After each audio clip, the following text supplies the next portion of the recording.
So if you identify with being an empath or an HSP, highly sensitive person, but you often experience that as something that's very overwhelming or difficult to manage, then this video is for you.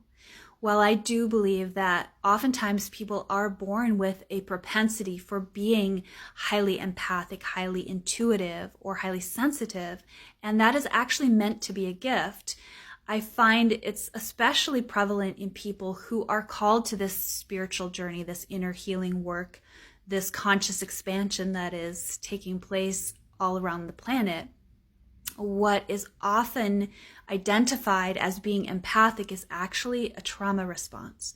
So if you grew up in an environment that was very unstable, or you felt insecure or unsafe in the world around you, especially with your primary caregivers, what often happens is that your nervous system becomes highly attuned to the world around you and hyper-focused, hypersensitive towards the feelings and behaviors of those around you, as a way to anticipate those actions and behaviors from others so that you can change your own feelings, actions, or behaviors in order to get a different response from others as a mechanism of protection for yourself.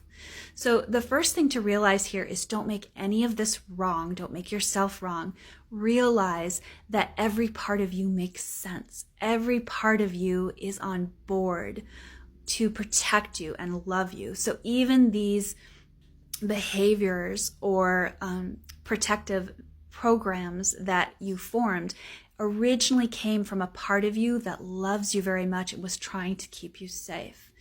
So the first thing to realize is to bring your power back to yourself.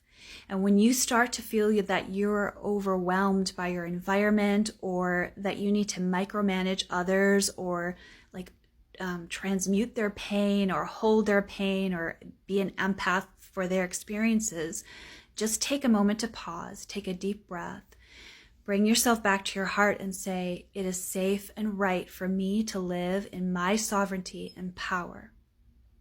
As I allow those around me to have their own experiences and live in my power, I liberate others.